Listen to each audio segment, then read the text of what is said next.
Bienvenue dans ce journal, mesdames, messieurs, bonsoir. Voici les titres. L'Afrique de l'Ouest a subi de fortes pluies en début de semaine. Au Togo et en Côte d'Ivoire, elle a fait des sans-abris et dégâts matériels. En Côte d'Ivoire, on déplore au moins 30 morts. En France, le projet d'envergure de captage de dioxyde de carbone est au cœur des débats. Selon les initiateurs, ce projet vise à terme le transport et l'exportation de 4 millions de tonnes par an de dioxyde de carbone d'ici 2050. Et puis l'autorité internationale des fonds marins va interdire le permis d'exploitation des ressources minières à une entreprise canadienne. Ce refus a pour objectif de prévenir l'exploitation minière. C'était les titres, voici pour vous le journal.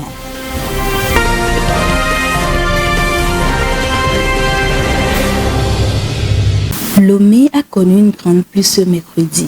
Elle a duré plus de 4 heures, entraînant avec elle plusieurs dégâts. Certains n'ont plus de toit, d'autres déplorent des matériels endommagés.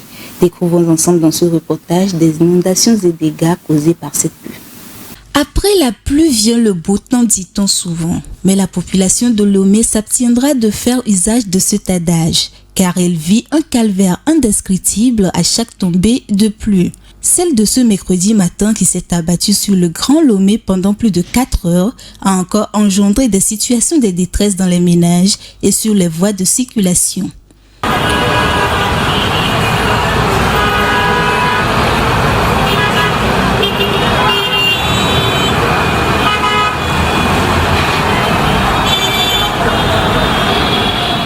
Des retenues d'eaux et lagunes débordées, des quartiers inondés.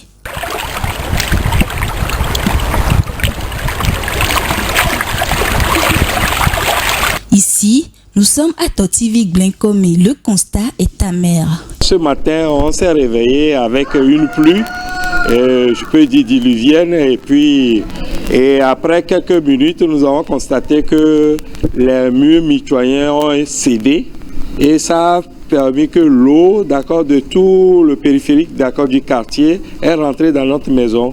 Et donc tout est inondé. L'eau de la rue, tout ça là, est rentrée d'accord dans nos chambres, tout ça là. Voilà les dégâts, tous les papiers.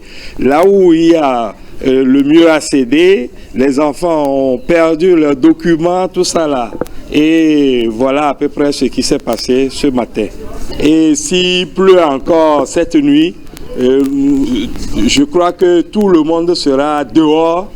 Et on deviendrait d'accord des sans-abri, etc. Donc, pour le moment, nous prions que l'eau ne puisse pas, la pluie ne puisse pas tomber de nouveau pour qu'on puisse un peu rester. La pluie d'aujourd'hui nous a causé assez de dégâts. C'est parce qu'un mur s'est effondré derrière notre maison, ce qui a favorisé l'eau de rentrer massivement, alors qu'avant, on ne subissait pas de telles inondations. Si on veut déplorer les dégâts, on ne va pas finir aujourd'hui. Nous avons perdu beaucoup de choses. Nous ne savons même pas où dormir dans les 72 heures à venir. On a sauvé ce qu'on peut et les autres sont restés. Ces victimes lancent un appel aux autorités. Nous avons constaté avec beaucoup d'amertume ces dégâts et nous lançons un appel solennel pour les autorités de la ville ou bien de la commune pour qu'ils puissent nous assister à voir les dégâts, surtout les documents des enfants, tout ça là, pour qu'ils puissent assister, d'accord, les gens qui sont dans les détresses, je peux dire. Voilà ce que nous leur demandons. D'aide, d'assistance à tous ceux qui, dans les alentours, ont eu de ces dégâts-là. Nous lançons un appel aux autorités, surtout au maire de notre commune, le maire Aboka, de nous aider dans cette situation. Parce que trop c'est trop. Ça fait plus de 13 ans que nous subissons des inondations dans ce quartier. D'après une note du ministère de la Sécurité et de la Protection civile, plusieurs localités sont inondées et des bassins et dépressions sont dans une situation critique. Le ministère a pris des dispositions pour éviter d'autres dégâts, à savoir le déclenchement du système de pompage et d'évacuation d'eau, la ronde des équipes d'alerte, la coordination avec les mairies et la mise en alerte des acteurs. Le Togo n'est pas le seul pays à subir les conséquences de la pluie. En Côte d'Ivoire, les précipitations de ces derniers jours ont entraîné des pertes en vies humaines et d'importants dégâts matériels. Au moins 30 personnes sont mortes suite à ces pluies diluviennes. Les autorités ivoiriennes promettent de mettre en place des mesures afin d'éviter ces catastrophes à l'avenir. Voyons cela avec Irène Papadina. Au moins 30 personnes sont mortes, dont 22 à Abidjan, suite aux pluies diluviennes qui s'abattent sur la Côte d'Ivoire depuis le mois d'avril. Le bilan a été communiqué le mercredi par le porte-parole du gouvernement ivoirien. Outre le lourd bilan humain, le pays déplore aussi des dégâts matériels importants.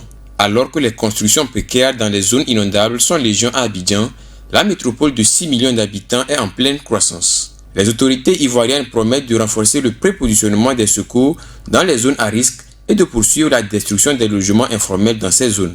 Les mois de juin et de juillet sont au cœur de la saison des pluies dans ce pays. 300 mm de précipitations ont été enregistrées en moyenne sur le seul mois de juin. L'année dernière, 19 personnes avaient perdu la vie lors de plusieurs épisodes de fortes précipitations. En France, les départements de l'Euro et du Gard sont en alerte à la pollution aux particules fines.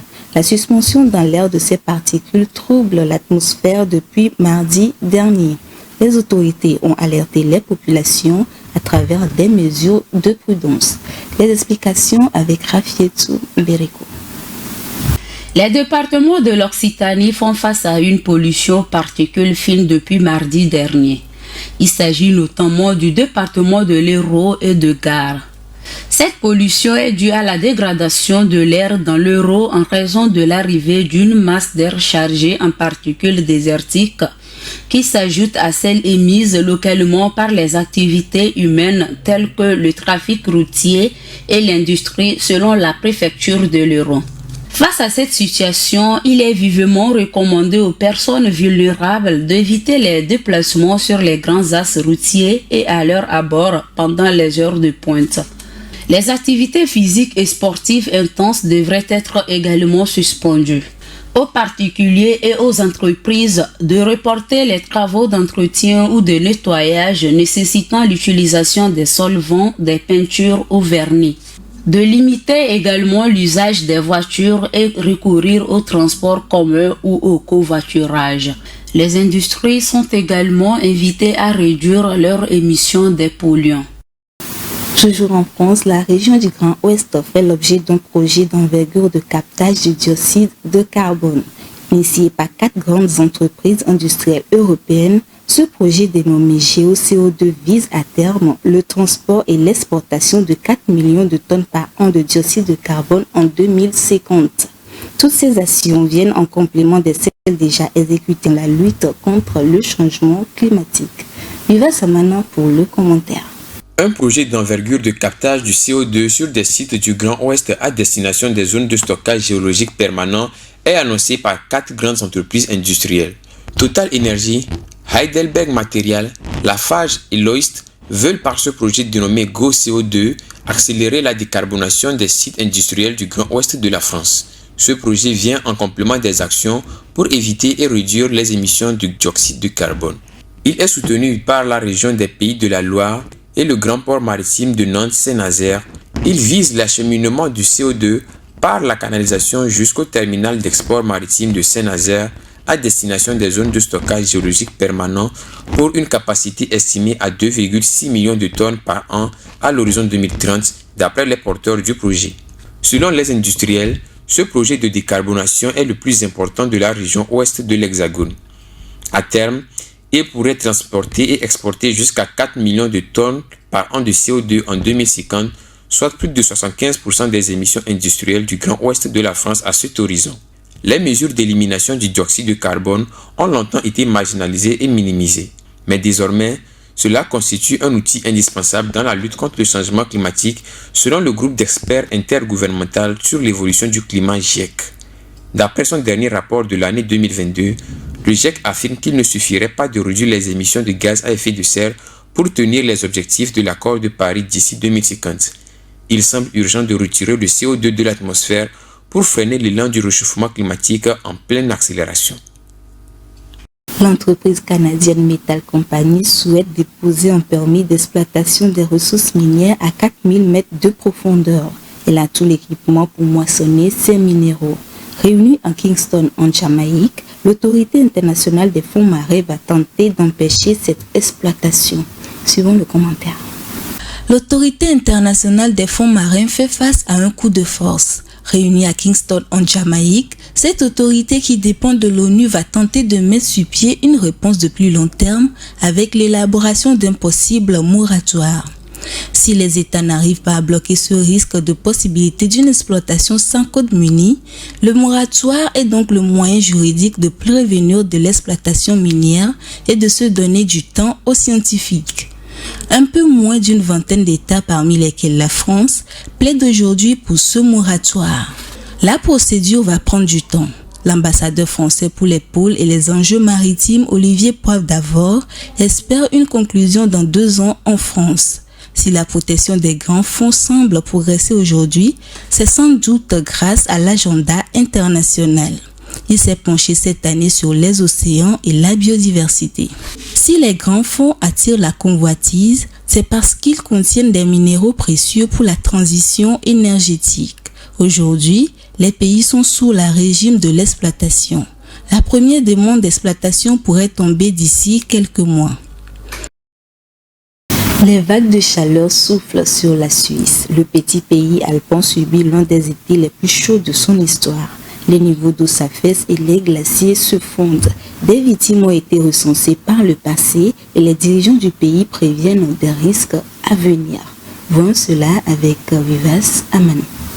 Les vagues de chaleur qui souffrent sur la planète n'épargnent aucun continent.